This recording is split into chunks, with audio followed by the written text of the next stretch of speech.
Hello everyone.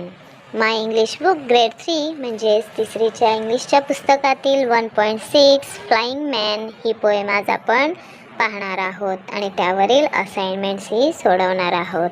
चला तर मग सुरुवात करूया. 1.6 फ्लाइंग मॅन. ए.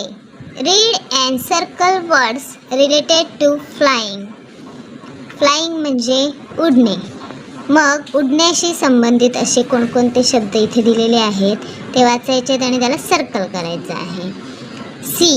SEA म्हणजे समुद्र. मग समुद्र उडण्याशी संबंधित आहे का? नाही. KIT काईट उडते ना, मग याला आपण काय करायचं आहे आता असा सर्कल करूया. त्यानंतर बर्ड्स पण उडतात बरोबर ना, म्हणजे पक्षी.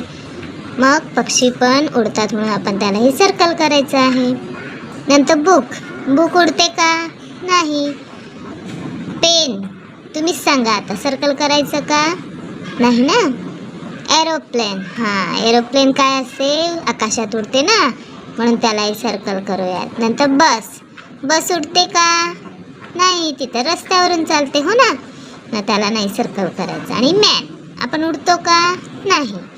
मग अशा प्रकारे आपण हे वर्ड्स काही सर्कल केलेले आहेत. पुढे पाहूयात बी. लिसन अँड सिंग. बघा ही पोएम आहे, आता आपण इथे वाचूयात. Flying man up in the sky, where are you going to, flying so high. Flying man with wings so light, show me the stars that shine in the night. Over the mountains and over the sea, flying man, can't you take me? यानंतर आपण खालचा प्रश्न पाहूया. C. Write rhyming words for the following. म्हणजे यमक जुळणारे शब्द आपल्याला इथे लिहायचे आहेत. बघा यमक म्हणजे आपल्याला माहिती आहे की ज्यांचा उच्चार थोडाफार सारखा असतो पण स्पेलिंग वेगळी असते हो ना. मग इथे कोणते आहेत बरं? स्कायला आहे रायमिंग वर्ड हाय. नंतर फ्लाय, हे असे रायमिंग वर्ड्स आहेत. स्काय, हाय, फ्लाय. नंतर आहे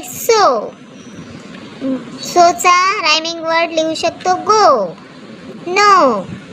त्यानंतर सीचा रायमिंग वर्ड आहे मी. नंतर आहे टी. अशा प्रकारे हे रायमिंग वर्ड्स आपण इथे आता पाहिले. आता बघा बरं इथे कुठला प्रश्न आहे? प्रश्न डी. काय आहे D? Observe the picture and label it. हे जे पिक्चर आहे ना, चित्र, हे व्यवस्थित बघायचं आहे आणि इथे काही आपल्याला शब्द दिलेले आहेत. ते शब्द त्या चित्रांभोवती आपल्याला लिहायचे आहेत. जे चित्र आहे त्याच्याजवळ त्याचा शब्द लिहायचा आहे. सन दिलाय शब्द, वर्ड वाचूयात आपण. Mountain, flowers, river, sky, tree. आता पहिलं पाहूया सन कुठे आहे? बरोबर, मी ते सन लिहूयात.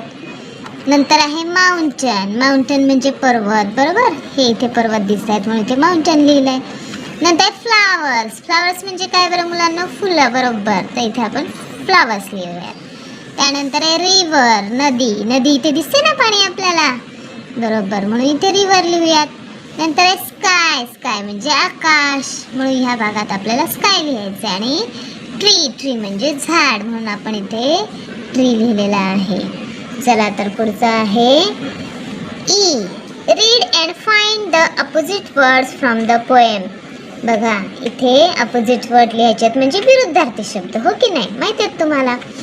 मग डाऊन आहे, डाऊनचा अपोजिट आहे या कवितेत दिलेला अप. डाऊन म्हणजे खाली, अप म्हणजे वर. अंडर चे अपोजिट आहे ओव्हर. कमिंगचे अपोजिट आहे गोईंग. कमिंग म्हणजे येत आहे, गोईंग म्हणजे जात आहे. गिव्ह म्हणजे देणे अँड टेक म्हणजे घेणे. लोचा अपोजिट आहे हाय. डेचा अपोजिट आहे नाईट. नंतर एफ काय आहे? हू एम आय. आता इथे बघा काही कोडी दिलेले आहेत, त्याची उत्तर आपल्याला इथे लिहायची आहेत. बघा काय आहे? I fly in the sky, मी आकाशात उडतो. आय हॅव विंग्स, मला पंख आहेत. I am not a bird. बघा आकाशात उडतो, पंख पण आहेत पण बर्ड नाही. कोण असेल सांगा बरं? बरोबर एरोप्लेन. त्यानंतर आय एम स्मॉल, मी लहान आहे. किड्स फ्लाय मी, मला लहान मुले उडवतात. I come with a string, मी दोऱ्यासोबत असतो, दोराही माझ्यासोबत असतो. असं कोण आहे? करा बरं विचार. बरोबर काईट. त्यानंतर आय एम एन ॲनिमल, मी एक प्राणी आहे. I have strips on my body, माझ्या अंगावर असे पट्टे आहेत. आय लिव्ह इन फॉरेस्ट, मी जंगलात राहतो. विचार करा बरं. 2 प्राणी आपल्याला दिसतात ना, एक झेब्रा आणि टायगर. लिहूयात ना तिथे. I float in the sky, मी आकाशात तरंगत असतो. I can bring a gentle shower, मी पाण्याचे फवारे पण आणू शकतो. I can hide the sun, मी सूर्याला पण झाकू शकतो. असा कोण आहे बरं? करा विचार. Yes, cloud. आवडला ना स्वाध्याय? मग आपली शाळा या यूट्यूब चॅनलला नक्की लाईक, सबस्क्राईब आणि शेअर करा. चला तर मग पुन्हा भेटूयात अशाच एका नवीन व्हिडिओसह. तोपर्यंत